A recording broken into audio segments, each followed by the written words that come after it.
World Arts Academy provides professional development for emerging, practicing, and master dance artists, teachers, administrators, and scholars through advocacy and professional development opportunities that advance dance as a performing art in educational sectors and communities throughout the world.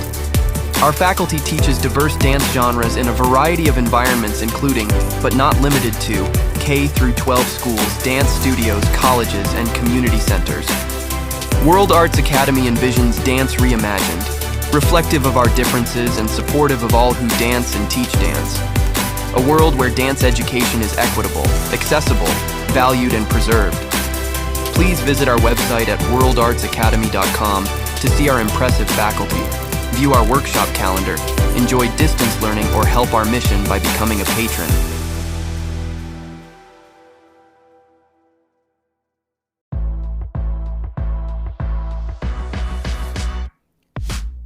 The Danceology podcast interviews the great masters of dance, the working professionals starring in today's most exciting shows, and the rising stars ready to amp up the craft.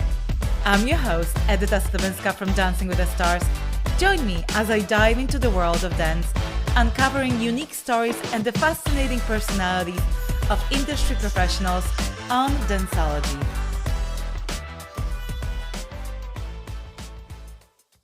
Welcome to the Danceology podcast. I'm your host, Edyta Sliwinska.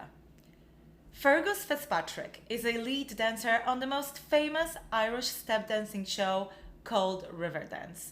He's currently having the best time of his life touring with the show, traveling around the world and getting standing ovations every single night after the performance. But talking to Fergus, you would never guess he's a star of a major stage production. Fergus is humble, very charming, and has that superhero movie actor quality to him. I hope he takes on acting at some point in the future. Now, to prove how gracious Fergus is, after the podcast, he contacted Todd, my producer, and asked if we could include the name of his dance school and his dance teacher in the intro. He forgot to mention them in the podcast. I thought it was very sweet of him, and of course, here it is. Fergus learned how to dance under the eye of his teacher, Niall Hawley, at Hawley and Kavanagh Academy. Please welcome Fergus Fitzpatrick. Fergus, you just came off a major international tour and you were one of the lead dancers on Riverdance, which is pretty much the most famous Irish step dancing show on earth. How do you feel and what are you up to now that you finished with this big endeavor? Or you're not finished? Are you in a break or are you finished? Yeah, so we're kind of in a bit of a break. We're still on our 25th anniversary tour. How do I feel? I feel incredible. You know, we're always so grateful to be able to have the opportunity to dance what we love. And like for us, for Irish dancers, like Riverdance is always a dream. It's like what we all strive to do ever since we were kids, when we first saw Riverdance either on TV or Riverdance in the actual show. It's everybody's dream. I remember the first time I saw it, I was just completely blown away by it. I just was going around the house as a child, pretending to be the lead dancers, pretending to do the choreography. And ever since then, I've just been absolutely obsessed with Irish dancing and wanted to be a part of Riverdance. So to be able to be, as you said, in a lead role on the 25th anniversary tour, just finished in Australia, heading to Japan soon. I mean, it's a dream come true. Like it really is. It's a pinch myself moment there when we were in Sydney performing in front of like, I think it was 5,000 or maybe a bit more, 5,000 people and in an arena. And I'm just like, what am I doing here? Do you know what I mean? How did this happen? This is incredible. You're living nice life you have. You get to travel, You get to do what you love. You get to probably meet a lot of people that admire what you do. So tell me, growing up, you said you were dreaming about it. Who did you look up to growing up? Well, the first one, the first one that you kind of saw was Michael Flatley, of course. He was a lead dancer in Riverdance, and Jean Butler. They were the first leads, and of course, everyone at some point has pretended to be them doing their choreography. But once you get into Irish dancing, there's absolutely fantastic people that I've looked up to. There's, of course, this is just in Irish dancing. I look up to my dad as well and my mom, but we'll stick to Irish dancing. Yeah, Um, yeah. Let's talk about dancing for a minute. For a yeah, minute. there's like so many people. There's Pork Miles, there's Colin Dunn, Bobby Hodges, Kieran Hardiman, Jason O'Neill, all of these incredible dancers that have been through like position or the role that I'm in that I just look up to them and I'm like, these guys are incredible. How can I be like them? How can I be more like them? And but they were absolutely like my inspirations. So tell me, there are not that many male Irish step dancers, if I'm That's correct. true. Yeah. How how did you get into it? Do you come from a Um, family of dancers? Did your parents push you to it or nudge you to it? my mom was a ballerina. She did ballet.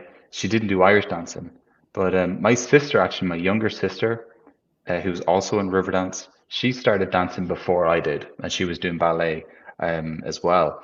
And I saw her doing it, and I was like, maybe I could do that. After seeing Riverdance and after being like, this is something that I might be able to do. And so Anna May has been part of my whole journey as well. Like the two of us have been lucky enough to go through the whole competitive scene together and then be able to have the opportunity to join Riverdance and get to tour the world together with family. It's, something we're very grateful for. Okay, the longer you talk about it, the more it sounds like a dream come true. And I do want to talk about, to you about sharing a stage with your sister. But let me go Mhm. back to that. How did you get into it? And this is a question that always baffles me. And I always ask that my male guests. Mhm. So why are there not that many boys dancing in general? I have a 10-year-old son, as I Yeah. mentioned on this podcast too, and he's very much into sports, but he likes dancing, and I know he Mhm. could do it. But every class he goes, there are just girls.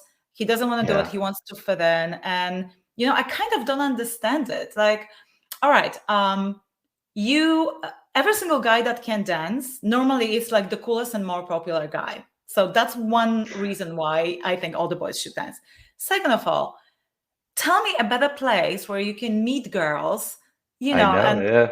quite attractive girls, dancers, uh, other than a dance class. I mean, this is why my husband actually danced. My husband used to be a dancer. He wanted to find a girlfriend, or he found a wife. So tell me, what do you think? Why is that? Why boys don't want to dance? Is it too feminine? What is it about it? I mean, it's very I athletic. It is very athletic. Yeah, I think it comes from a place of like maybe it's not masculine. Some people don't view it as masculine, and maybe it's that whole thing of it's for girls, even though it's not. Like as a child, I remember being a little bit like, there's a lot of girls here, and thinking, I don't know, like, do I want to stay with it? But of course, I always did. But there's definitely an element of boys not wanting to do it because it's just girls. I mean, there was always like one or two boys in my dancing class growing up, and Yeah. there was about, I don't know, like 20, 30 girls. So I think it's a little bit like that. Boys think it's just for girls. And the more that they see male professional dancers like your husband or, it's they need to be able to see that it's not just for girls. Of course it's for guys as well. And it's, as you said, it's fantastic to be able to meet girls. Yeah. It's a What a real better social place. thing. Yeah, So absolutely. so you said maybe it's not masculine enough. Do you think dancing is masculine? Absolutely. Yeah, 100%. I mean, you can look at rugby or you can look at boxing and football and all of those things, and they're all masculine and they're strong and they're sports in their own way. But there's also a very like empowering masculinity to dancing in general and Irish dancing as well.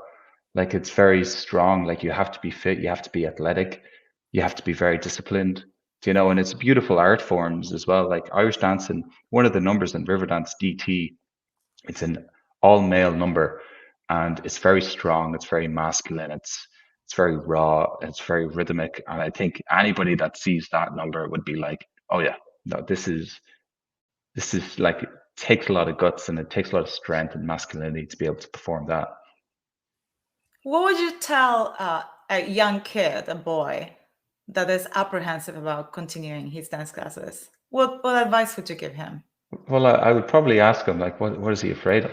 Like, is he afraid of people telling him that it's for girls? Do you know, like, well, like, what's he actually afraid of? What's stopping him? Do you know, like, I think if you get to the real root of it all, for anyone that's might a little bit apprehensive about it, they can figure it out themselves. Like, do you know what I mean? Like, Right. I think once you actually put time into the thought of the process, like you'll get rid of it. But it's just about making that step, like making that step known, not just taking it for the surface value as it's just for girls. Yeah. Well, I'm trying with my son. He's doing Yeah, quite well. I'm succeeding convincing him. And while he might not be a dancer, I don't think he will. I think it's such a great skill for the rest of your life absolutely. to learn how to It's dance.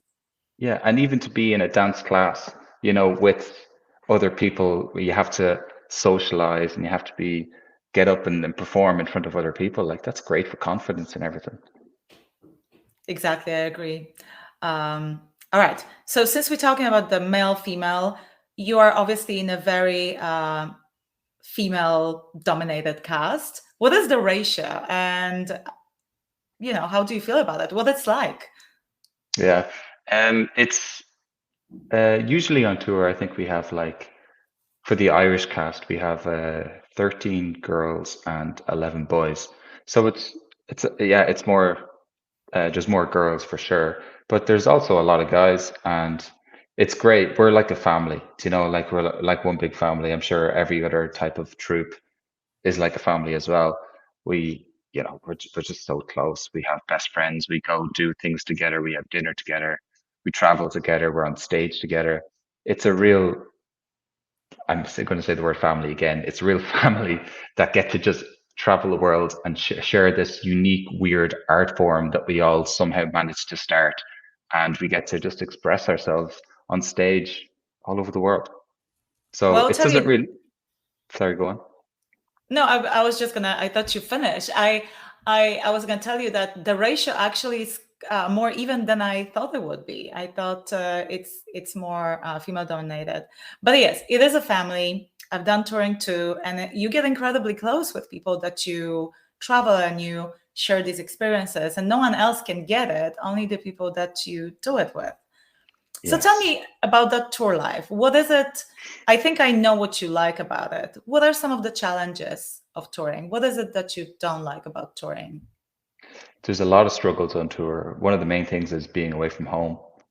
We were just in Mm. China there for, I think it was 10 weeks, and it was over Christmas. And this has been my third Christmas away from home. And that's something that gets harder. I think we love Christmas in our house. We always have a fantastic time, and it's always a real family time. We go and visit all of our relatives, and being away from that is difficult.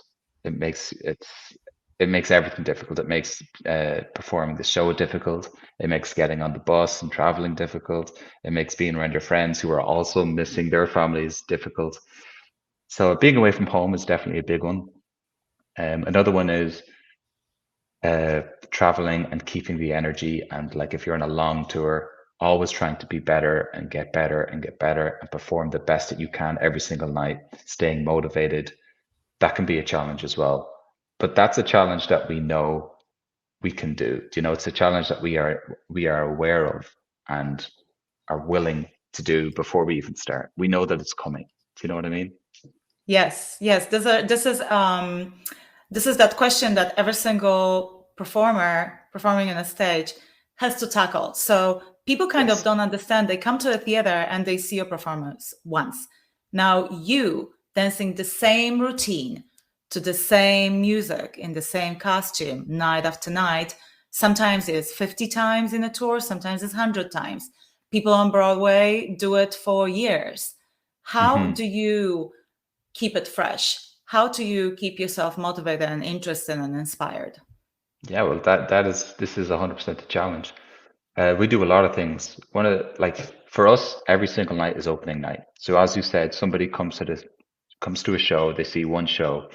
But for us, we try and make this the best show that we've done. We try and make it better than last night's, but it's not going to be as good as tomorrow night's. So that's one way we always try to keep it fresh. We take risks on stage. We're bold in the sense that we try and do something different. Maybe it doesn't work, but maybe we know that it doesn't work. So the thing that we were doing before that has now changed, so that becomes different and better. So we're always trying to get better.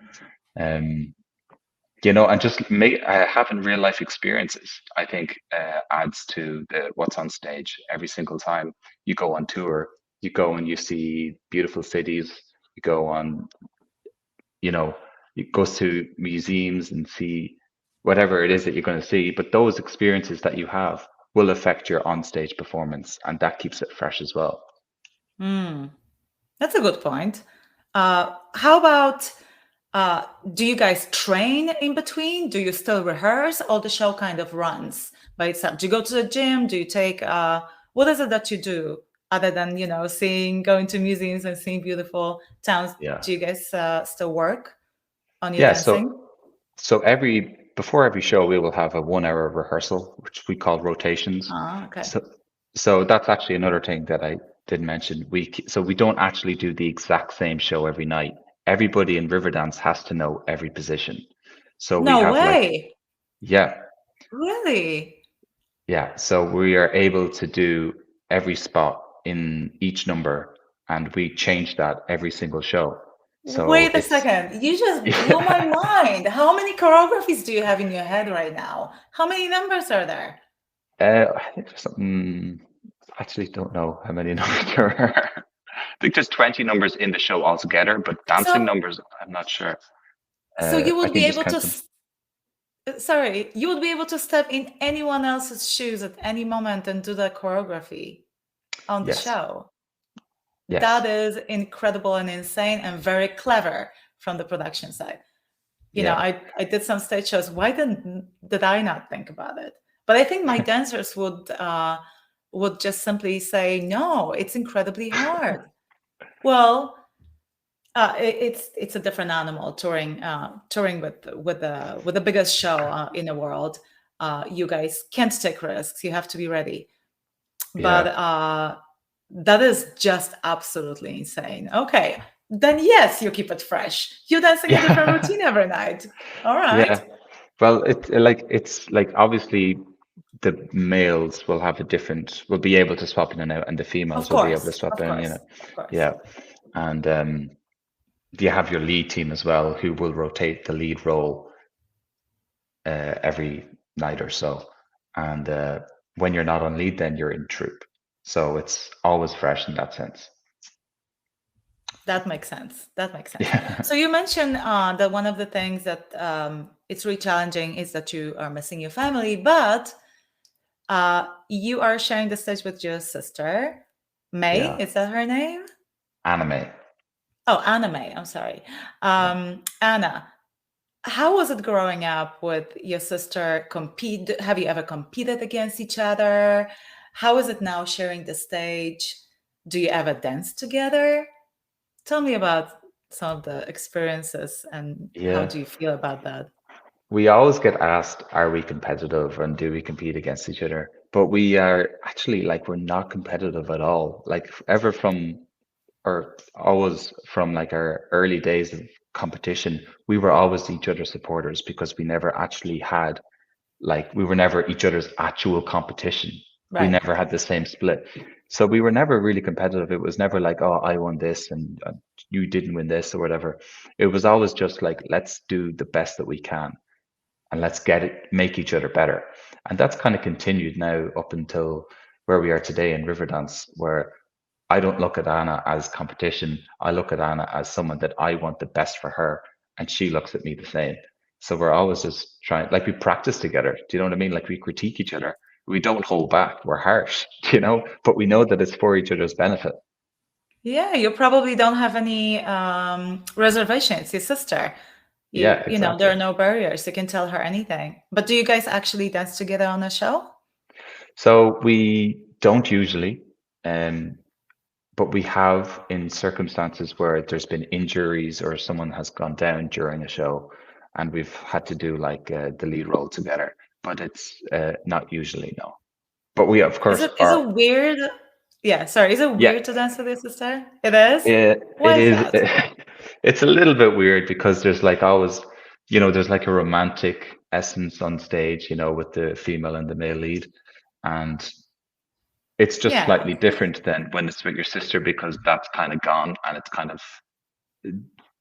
it's your sister. Do you know what I Yeah, mean? it's your sister. So Yeah. yeah, it's different. But I mean, we're both professionals and we're able to, dance fine.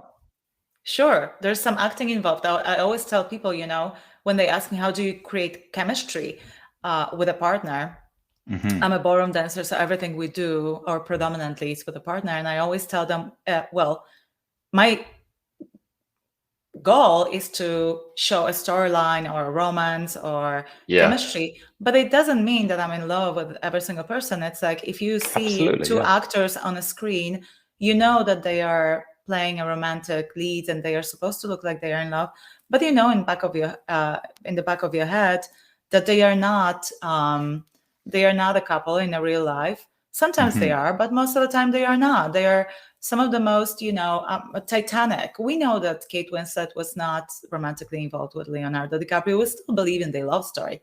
So I always yeah, tell people it's acting. It's literally acting. So we can do yeah, that for sure.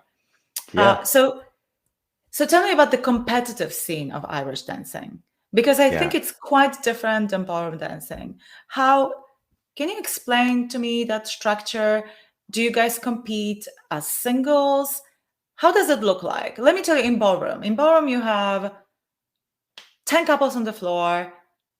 The judges judge them, give them marks. Who progresses to the next round? They cut half of the couples. You have 5 couples in the final, and then they give you placing from 1 to 5. If there is more couple, you have more rounds. But basically, that's what it is. You are never alone on the dance floor. You kind of share the dance floor with other dancers, which I never liked. That's why I prefer the stage. Okay. What is it like Yeah, in Irish dancing? yeah. It's not a million miles away, but there's so every competition will have 3 rounds. There'll be a first round and a second round, and they're usually danced in either threes or twos. And then there's a recall. So if you get recalls to do the third round, that is a solo dance, and that is it's called a set dance. And usually, so in Irish dancing, you have light shoe dancing and heavy shoe dancing. And the light shoe Right. dancing will be 1 round, and then the heavy shoe will be either the second and the third or the first and the third. So um, yeah. So the pinnacle of the competitions in Irish dancing is the World Championships, and that happens once every year. This year it was where was it? In Glasgow, in Scotland. It's been in America numerous times. It's been in Ireland numerous times. Give me a scale. How many people compete in each category? Yeah, so you have so for the World Championships you have to qualify. You have to qualify in your Okay, regional competitions, got it. but you will have like couple hundred dancers in the girls' age groups. Obviously, there's going to be more in the girls' age groups, but yeah, you'll have a couple hundred dancers, and that will be who has been qualified, and Right. then they'll have their first 2 rounds, and then you will have the third round, which will be narrowed down to like maybe 50 dancers that get recalled, and then you will have the results. You'll have one winner, and you'll have a podium, like you'll have the top 5, and so the judges. So you'll have like I think it's 5 or 7 judges, a panel of 5 or 7 judges that will judge each round. So you can have maybe like 21 judges overall that judge you that day. Got it. And so first of all, correct me if I'm wrong, you have a title of world champion, don't you? Yeah. Yes. That's very Yes. cool. Congratulations. How does it feel to be like the best in the world in something? That is super, Well, super cool. yeah, for a long time it was everything that I wanted. It takes a lot of work, it's something that I dreamed about, just like being in Riverdance, something that I really wanted to accomplish. And then you get it and you're like, yes, But now what? What's now? Yeah. No, it's great, and I'm very grateful to be able to it's more of like a thank you. Like it's a thank you to my teachers. It's a thank you to my family for everything they sacrificed to be able to get me to that position. Um, so yeah, it's fantastic. It's a great feeling that it's of accomplishment. And I know there's a lot of world champions that feel the same. You know, you kind of have that title to say, like it's a cool thing to be able to say, like, oh, I'm a world Right. champion in Irish dancing. But it's different than being like a world champion in like boxing. Do you know what I mean? Or different than being a world champion in like sprinting or something like that. Do you know what I mean? How so? It's much smaller. Irish dancing is much Of smaller. course. Of Yeah. course. Of course. Still, you're the best in that particular category. So what happens next? You win world championship. Do you compete Yeah. again? Do you to defend your title, or what happened to you? Did you move on to Riverdance? So actually, fairly quickly after I won the world championships, I turned to professional dancing and kind of reached out to the associate director at the time, Pork Miles, and expressed an interest in joining the company, and if there was a opportunity there, and if I would get an audition. And that was within like 2 months, I think, of after the Worlds. And then I came in for a week of training in where I learned all the choreography or some of the choreography of the show, which was also kind of like an audition. And then I got to do a performance in Dublin in the Gaiety Theatre, and that was in summer. And then I was on tour in China with the company on like a troop contract for 9 weeks, and Anna was as well, and that was absolutely incredible. So it was a fairly quick turnaround from competition to show dancing, and I never went back to defend my title. No.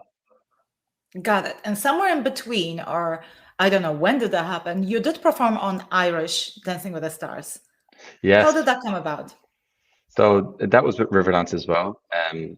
But only recently there in March on St. Patrick's Day, we performed on Dancing with the Stars Ireland, and we actually taught some of the celebrities that have been in the show or been on Dancing with the Stars before, and we had a winner and finalists as well, and we taught them some of some of them the actual steps and some of them maybe a more simplified version of the steps of Riverdance, and they got to join in and perform with us, and it was amazing. All of them were incredible. They all did so well.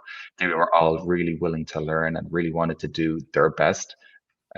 So that whole week there, with their rehearsals with them and the actual performance as well, was so fun. And I love Dance with the Stars. I love watching the show, and I love watching the pros and how the pros interact with their celebrities as well. I think that's really cool to see how close they get.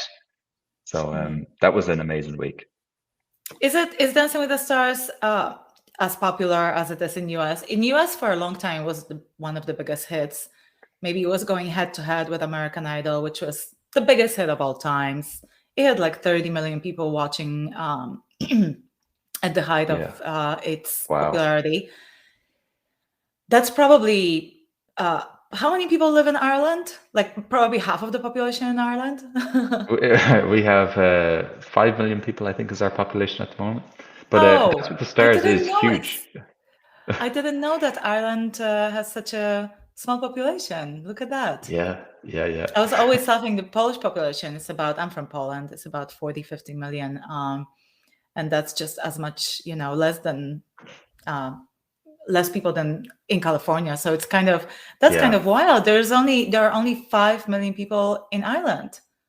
Yeah. Well, I think that's the population now. Okay. Yeah. Well, that definitely puts things in perspective. So speaking about that, I feel like Riverdance and Irish step dance greatly contribute to bringing Irish culture, to making Irish culture more mainstream, and obviously St. Patrick's Day. Thank you. But everyone knows Riverdance. How would you compare popularity of Riverdance now comparing to when it was created nearly 30 years ago, I think, early 90s. Yeah. 30 years ago this year. That's right. But 25th yeah, anniversary. Mm-hmm. yeah. Um, so Riverdance kind of took the world by storm when it first came to TV in 1994 in the Eurovision Song Contest. Like it's one of those moments. I wasn't born, but I know that it's one of Right. those moments I was just going to where, say, you must have been a baby, but you weren't even born. yeah, it's one of those moments that people talk about, like, where were you when Riverdance took over the world, basically. So the popularity there and the years that followed, it was, I mean, like, we hear stories from former river dancers on like what they did, like how long they were in a city, or how many people would come to the show, or like what the fans were like towards them.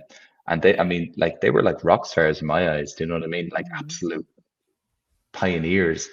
And it's obviously not like that these days, but I mean, it's still really popular. We're very blessed to have amazing creatives that keep the show fresh and new and aren't afraid to be bold and take risks and make changes while still keeping the original essence of Riverdance that we all know and love. So, like, it's still really popular. We hope that it has another life of 30 years. Um, there's a film, an animation film, Riverdance, that was on Netflix, that was released. I think it was 2 years ago, maybe 3 years ago. And that was very popular. I think that did really well. So it's not as popular as it was when it first came out, but it's still pretty popular, I hope. Right. I have a few more questions about Riverdance, but since we were talking about your kind of adventure at TV, how did you like working on TV? And Riverdance was really born on TV too. As you mentioned, it was first a short performance during Eurovision contest, which is like the Yep. biggest contest in Europe. How did you like working on TV? Would you be interested in doing something like that? Did you seek opportunities to work on TV? How do I like working on TV? Well, you mean with Dancing with the Stars? Is that what you Well, mean? I don't know what other opportunities for dancers are there in Ireland, but either Dancing with the Stars or any other talent shows. We have America's Got Talent, or we have a whole bunch of different. So You Think You Can Dance. I don't know if there is an Irish version of it. Would you be ever interested in taking part in any? We actually performed on America's Got Talent last year as Oh, you well. did? Yeah. We performed on the guest act on the semi-finals, I think, and that was incredible. Oh my God, that was we flew over to LA. Yeah.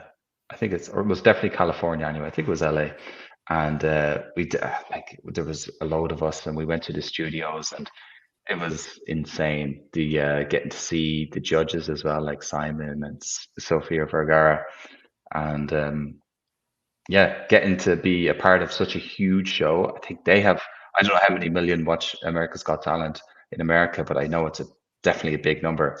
So that was huge, and I did love that. And but again, it's not like I'm on TV acting or anything. I am dancing Riverdance steps, You to were doing what you Riverdance music. do.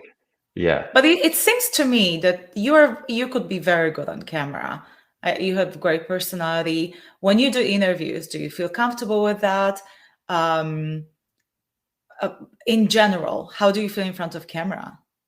Well, thank you very much. I feel comfortable in front of cameras. Yeah. I wasn't always, that's for sure. I used to dread doing press and doing interviews like that. But no, I'm comfortable in front of cameras now. Of course, I still get nerves. I'm sure you know what it's like to overcome those nerves, and then sometimes they still creep in, with dancers and talking and doing interviews and stuff. But Right. yeah, I Yeah, don't know. we have to we do have to get used to certain things. When you are on a tour and you have, you do probably press lines and interviews with local press. So let's go back for a minute to Riverdance. Yeah. How is it received right now? What is the reaction of the audience? Do you Yeah. ever meet your fans after the show, before the show? Yeah, of course. We just did Australia there, and I have to say the reaction was incredible. It was so good. It was arenas, and I think they nearly sold out every single night. And the reaction was insane. The cheers and the screams and the applause, it was really well received. And as yourself as a performer, once you hear that back, it just makes your job so much easier and so much more enjoyable. We just finished China as well, and the fans in China are next level. I mean, they are insane. They they buy you so many gifts, like they give you flowers. Of course, we always love meeting fans after the shows, wherever we are. But in China, it's like they're so sweet, and like they just have these gifts for you, and you're like, thank you so much. And they put so much effort into them, and like drawings of you, and I'm like we're not celebrities, do you know what I mean? But like, thank you so much. So and of course, the crowds in America are absolutely phenomenal. Like phenomenal. No matter where you are, no matter what state or what city, the reaction is always incredible. Like I think it's classic and typical of Riverdance to have a standing ovation after every single show. And I mean, that says what the reaction is like everywhere in the world. Pretty incredible. Yes, that is the best. The standing ovation at the end is the best. It means that people are so rallied up and so excited about what you just did on the stage that they feel like they want to stand up and give you an applause. That is a really good feeling. Mm. What was the coldest audience you've ever performed in front of? Ooh, the coldest. I don't really know, actually. That's a tough question. Hmm. I think, like, I don't know if there was cold audiences. I don't think we've Maybe just ever had. more reserved. You never Yeah, you never had that one. Okay, that's good. That's incredible. in China, the audiences, well, like I was speaking of the fans and how incredible they are.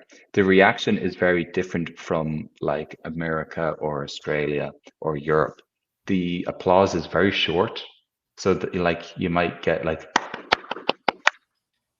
and then that Uh-huh. would be it. But I think it's kind of just their culture. So at Hmm. times it feels like they're not having a great time, but they Hmm. actually are. Like Got whereas in it. America you get like screams and shouts and applause and whistles Hmm. and everything like that. But in China it's much more kind of reserved. But guess it's part of their culture. Yeah, I If that think maybe answers your they don't want to. question. They are maybe.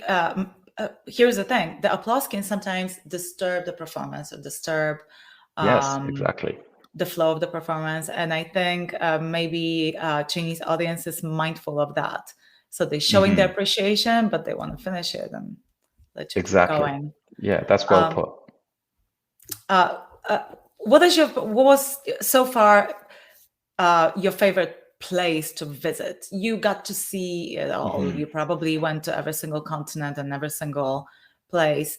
If you have to choose a place to live other than Ireland, based on what you saw, where would it be? Well, I love Toronto in Canada. Hmm. I love. Oh, wait a second. Have you been there in the winter or in the summer? It was the summer. Hmm. Yeah, Still, it gets pretty muggy there. yeah. Um, I love Chicago as well. Hmm. Yeah, I I love New bet you haven't York. been there in the winter. I haven't. No. Yeah, that's the thing. Like we get to see all these places in like good, good seasons, I guess.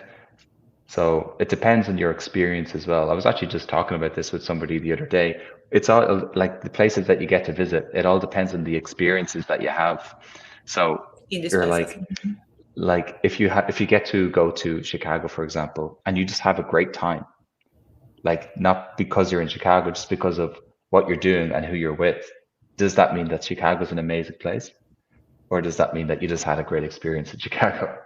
Yeah, that depends if you had enough time to explore it. But Yes. listen, Going back to Riverdance, how much do you think it has changed since it was created? Because you said that the producers are really good at innovating and bringing changes. Has it changed a lot since like the original version? It has, I think, in terms of production, in terms of the set, the costumes, um, the lighting, the visuals that you see, that's all changed a lot. But in terms of the choreography, that has mostly stayed the same. And there's been numbers added and numbers taken away, and then numbers added back, and that's changed, but not so much. Um, the music has been updated. Well, it's still kind of the same music. It's been updated with like different nuances and musical instruments. Um, but it's changed enough to be like still fresh and modern. Fresh. Exactly. Yeah.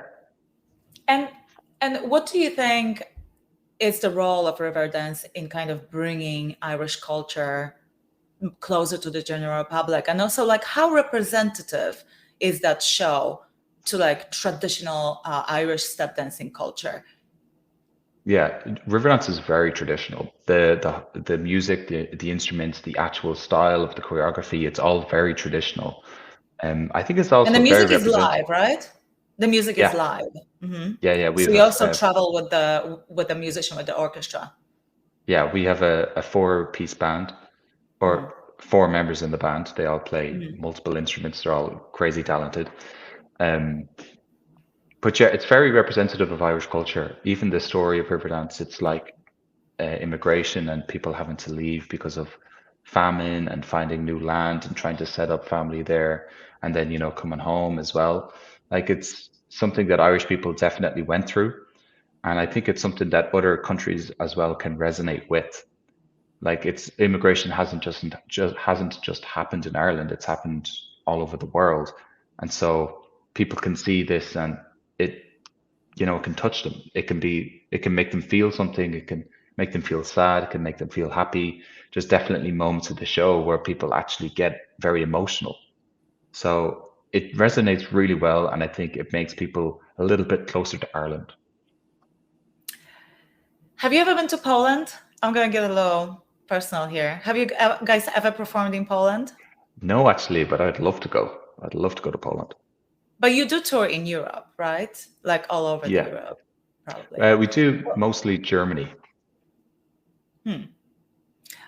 Well, I hope to get to visit. I'll just tell you that our cultures are obviously quite popular for multiple reasons. One of them, we are 9% Catholic, but also Poland was completely erased from the maps of Europe for 100 years. Wow. Not many people know that. It was No. called partition, right? So it was a country very prominent in Middle Ages, and then I'm not going to give people a history lesson, but it disappeared from the map, and it was the culture and the will of the people who kept the language up, who kept the music up, and I'm sure the dance was a huge part of it. The writers, the artists, they were the ones that kept the culture alive. Because if you can imagine, 100 years, it's several generations. What do you think the role of Irish dancing is in keeping up the Irish culture alive? How I big of a think part it is? Like, do people do like social Irish dancing? I only see the performance form of it. Is it something that people actually do? everybody at some stage, even in my generation, has taken Irish dancing classes. Like everyone in Ireland. So like I I used to tell love my that. friends, yeah, absolutely. I used to tell my friends, oh yeah, I do Irish dancing, like when I was in school, and they'd be like, oh, I used to do that, or oh, I did that once. And so for me, it's like it's great that like nearly everyone that I know has taken like at least one Irish dancing class. But it used to be a very social thing. There used to be Céilís, which is like a dance, and people would go to like a hall and they'd have a big dance, and it's like a team dance almost, like with 8 or 4 people, and they used to instead Like of a like a line disco. dancing, obviously, sort of. Yeah. Okay. Yeah, sort of like that. And they used to happen all the time. That's where you'd go and you'd, meet a girl and try dance with the girl. You'd go down to the Cayley. And that doesn't really happen anymore, I guess. Too bad. Yeah, it is too bad. Sounds like a super fun thing, a little bit similar to line dancing that we, in America, it's very popular Yeah, in more, I would say like rural, maybe, country dancing, which is yeah. incredibly popular. So listen, what kind of career can an Irish step dancer hope for? Like, is what you are doing right now, you're on this incredibly popular tour and you are basically the lead dancer. Where else can you go from there? Where else can I go from here? What do you hope Um, for?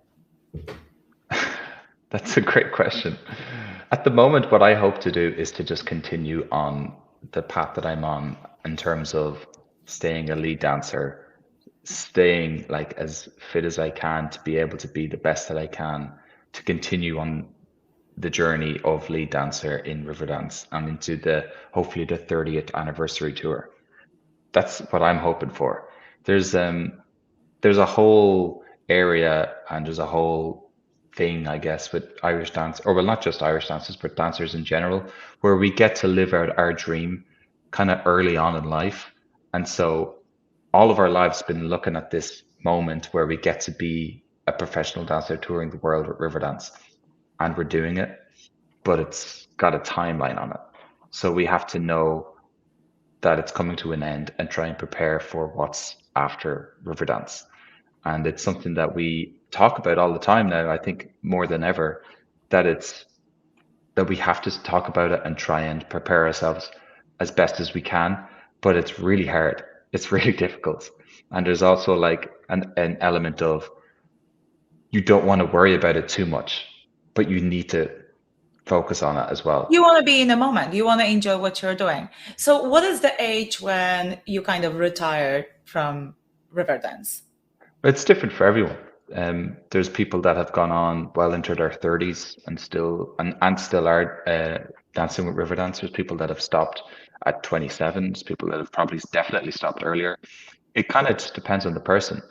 And we're lucky Mhm. enough, to be in a position where if you're good enough and if you're still able to keep going, like hopefully anyway, you're still going to get the job. Right. I mean, obviously, I always say, dancers, it's a tough, or any athlete, it's a tough profession because, well, we do have an expiration date. So Exactly. every single athlete or dancer or anyone whose body is a predominant kind of, I would say, a tool in their profession, have to be ready for that. Where do you see your life after that? That's a tough question. I am not sure exactly what I would like to be doing after, but I do know that I would love to still be involved in dance, and I think I would still love to be involved in maybe show business or something around this industry. So let me Um, ask you, got it. Let me ask you this way. What is the typical career of someone who finished Riverdance? a Like, lot of let's say people, in ballroom dancing, most people either completely, I would say majority stay in the business and they open a dance school and they teach in some kind of capacity. And there's just a group of people that completely switch and do something completely different. But that would be a typical career. yeah, that's kind of the same in river dance Mm. or Irish dancing. There's a huge population of people that will become teachers and then eventually probably judges as well. And that's kind of a Mhm. natural path for a lot of people because you, me included, you always have times when you're teaching. Like we do a Riverdance summer school where we teach students that want to do the summer school and would like to be in the show the choreographies or the choreography of Riverdance and the numbers of Riverdance, and you're teaching. And if you enjoy that process, you can become a teacher. You could do your exams and you could become a teacher and have a school or join a school. And that can be a whole career for you if you want, probably similar to ballroom. Well, But is then that Is that something you would consider? Because I remember one of the things when I was dancing is that I never wanted to teach. I knew that this is not a career I want to produce. I never that I want to proceed. I never enjoyed that, which is funny because I'm teaching now, but I'm only teaching now because I'm teaching my children. I went back to teach because that was the only way I could get my son to dance. Okay. But I never, and I look at it very differently. I enjoy it now a lot more than I did before. Before when I would teach, I would still dance. So imagine I would go to school, I would go to my practices, I would take all these dance classes to like support my training. And then on top of it, I had to go and teach someone. And it would mostly be little kids. And little kids can be, really challenging to communicate with. They drain your energy. So I thought to myself, there's no way in the world this is the career that I'm going for. And I was very fortunate that I wasn't Dancing with the Stars and got to do other things. But now I'm back to teaching. So tell me, do you see yourself doing that, or you gonna be trying to stay away? I think I'm similar to you. I think I know that it's not a path that I want to go down. But while I do enjoy like helping people learn, I don't think I want to fully commit to it. I don't think I want it to be my career. Yeah, you wanted to enjoy what you do, and everything has a right time and the right place in life.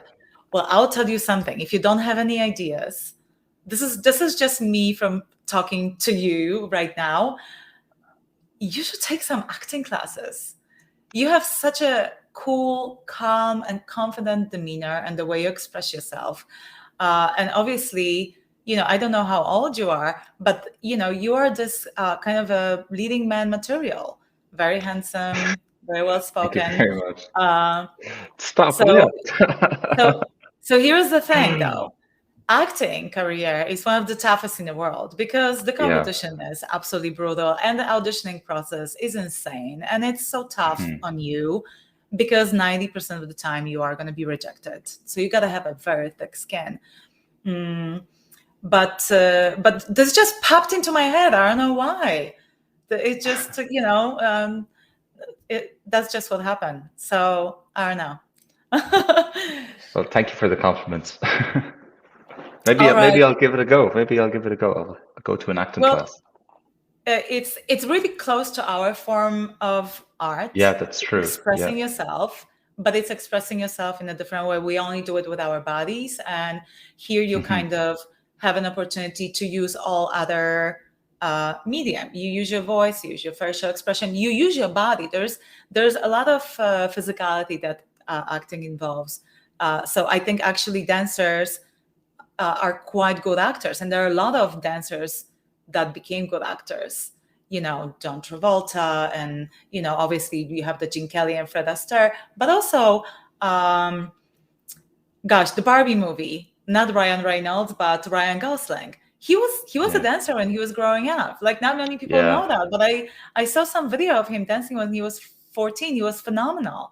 He pursued acting career afterwards, but he clearly knew how to use his body. So anyway, I am so sorry. I feel like, what am I doing giving you like a life advice? But you know what? It could be fun. It could be fun. And also, I took dance acting classes to just, I feel like all of this kind of feeds each other. Acting will help you with your dancing. Dancing will help you with the acting. I think they're all connected. So yeah, I agree. Actually, that's a really good point. Yeah. I would love to take acting classes, even if it just benefits dancing. There you go. So listen, we're slowly coming to an end, and I wanted to ask you if there's anything that you want to talk about, that you wanted to promote, and where can we find you on social media? I don't think there's anything that we didn't cover already. So I can tell you my Instagram is @FergusFitz, FergusFitz, if you want to follow me. That's kind of my main social media. And we can find you on Instagram, Twitter, Facebook. Is that where you are? Yes, Instagram, not Twitter, not one of the Twitter guys. Yeah. Instagram, Facebook. Well, and by the way, your name, Fergus Fitzpatrick, can it be a little bit more Irish, please? I know. Yeah. I get that a lot. Yeah. I reckon you do. Well, it has been a pleasure to talk to you. The best luck. I will be looking out for Riverdance coming to California. Are there any plans, or you guys are going elsewhere now? Ooh, California. Fingers crossed, because I'd love to go back to California. Maybe 2026, maybe later. I don't know, but I hope so. If you do, I'll be looking out for it. I'm going to come to your show. I would love to reconnect. Best luck to you, Fergus. Thank you. Thank you so much. It was a pleasure. Thank you for listening to the Danceology podcast. Please be sure to rate and review this episode. If you have questions or comments, you can email us at danceologypodcast@gmail.com. We are also on Instagram and Facebook at Danceology Podcast and available anywhere you listen to podcasts. Thanks for listening.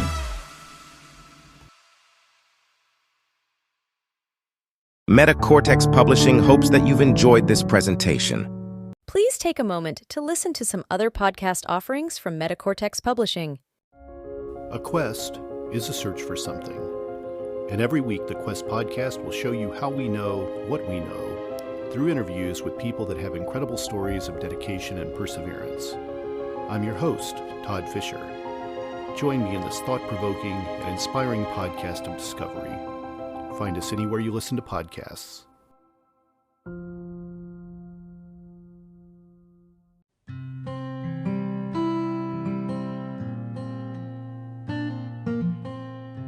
Hi everybody, I'm Amber Rose, the religious hippie, and I host the podcast A Catholic's Perspective.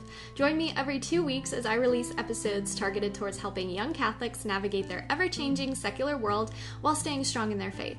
Whether you are a Catholic or not, all are welcome here. So if this is something that interests you, feel free to tune in. You can find A Catholic's Perspective on Spotify, Apple, or wherever you listen to your podcasts. I hope to see you there. Bye! The No Earthly Explanation podcast investigates the things that are unexplainable. Hosted by world-renowned investigative researcher Donald R. Schmidt and scientist Ellie Ringo. Follow them as they look for evidence for things that have no earthly explanation. Available anywhere you listen to podcasts. Thank you for listening to this podcast. Please be sure to rate and review this episode. This podcast is produced by Todd Fisher and Anthony Smith and is distributed by Metacortex Publishing. This podcast is copyright. Any previously trademarked or copyright content is used by permission. Information and opinions stated in this podcast should not be construed as medical advice. Please be sure to visit the official website for Metacortex Publishing at metacortexpublishing.com or find us on social media for other unique content.